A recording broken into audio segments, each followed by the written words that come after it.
Do you find it difficult to come up with content ideas for your podcast? Or perhaps you've gotten stuck during an interview with a guest where you have just nothing else to ask? Try Poddex today. Poddex is the best all-in-one podcast idea generation tool.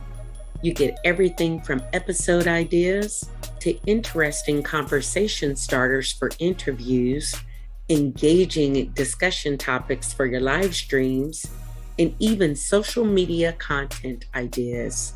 With this tool, you don't have to spend weeks trying to come up with content for an episode or unique questions for your guest.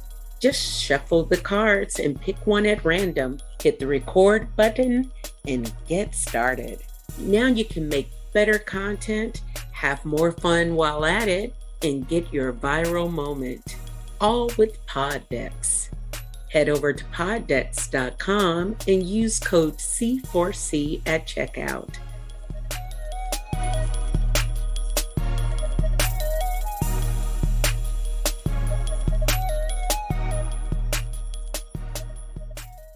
And I want to get into this because when we hear Black owned, it has a lot of baggage with it, right? We try to support our own, but sometimes they want us to do a lot of extra just to support them. When I get to the Breakfast Club in Troy, though, again, it didn't feel like it was Black owned, if you will. It just felt like a restaurant. It was a good restaurant experience. Like I said, Janielle's at the front door. She's greeting you. She's smiling. The staff is pleasant.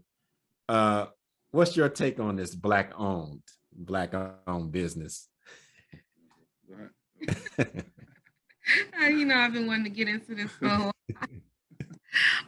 when I started taking over the front of the house for my husband, a lot of our customers did not know that it was Black owned, and we have a lot of regulars. I think I actually really appreciate our regulars because they come 2-3 times a week. Yeah. And we were kind of in disagreement with things like, should we update our Yelp page and say that it's, how they had the Black owned section, and my husband's like, I kind of want to keep it as is because you don't really, how a lot of places that are Black owned, you walk in and every Black, you kind of just tell, and he likes the universal look of everything. Yes. For him, he doesn't necessarily want to ice out a particular group of people or anything like that. He wants, it to be universal. But then on the other hand, with me dealing with the front of the house and dealing with a lot of,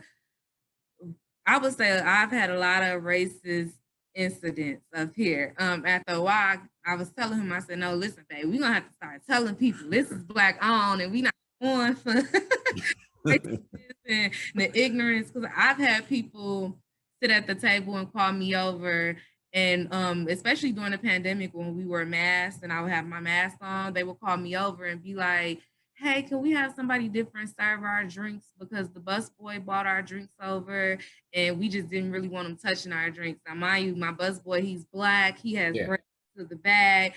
And I'm like, you don't want him touching it? And they're like, no, we don't want him touching our drinks. Can somebody else bring it? And I'm like, well, I'm Black.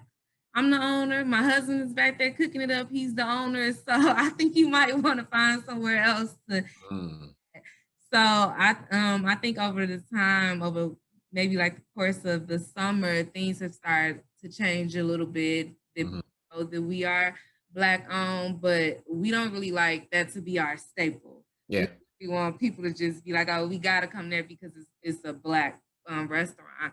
And then my take on a lot of Black owned businesses, I always want to support. Like, I feel like as the community, we definitely need to support each other as much as possible. But I feel like we need to hold ourselves and Black owned businesses accountable for their customer service, for their approach, for how they deal with people, handle situations. I've had numerous incidents where I've tried to support Black owned boutiques online and things don't come. He was mad at me a few months ago.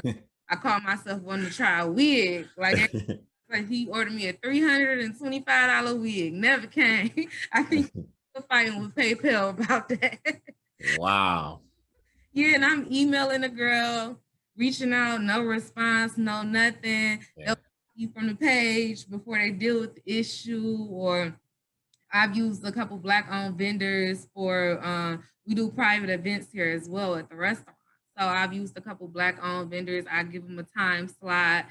They get here 25 minutes before my event to set up their balloons and everything, and then they're looking at you crazy if you got the slightest bit of attitude because they want to know what your problem is, because at least they got here. So I do feel like a lot of Black-owned businesses need to start holding themselves to a higher standard. And you may get that customer base because you are Black-owned and people want to support, but you won't get that reoccurring customer base. You won't get those regulars or anything like that. Yeah. And I think that's part of the value that a lot of businesses are missing. They feel like as long as I can make $1, it's good, but it's like you won't get any longevity in your business if customer service is not A1, if you're not handling people's problems accordingly, if you're ignoring people just taking their money. So I think this was always frustrating me the most with a lot of businesses. Yeah, I mean, yeah, man, you said a mouthful.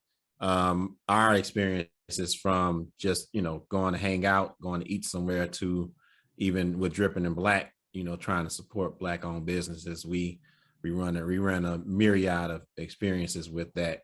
And, of course, we've been in restaurants where, like you said, if the treatment is bad, you got me there that one time, but I'm not coming back. There's a couple of restaurants I can think of, I won't mention at the top of my head, that we have not been back to because of the experience that we had there. Not the food, not even the ambiance, if you will, but the treatment is like, okay, no, we're not coming back here because we don't have to accept that.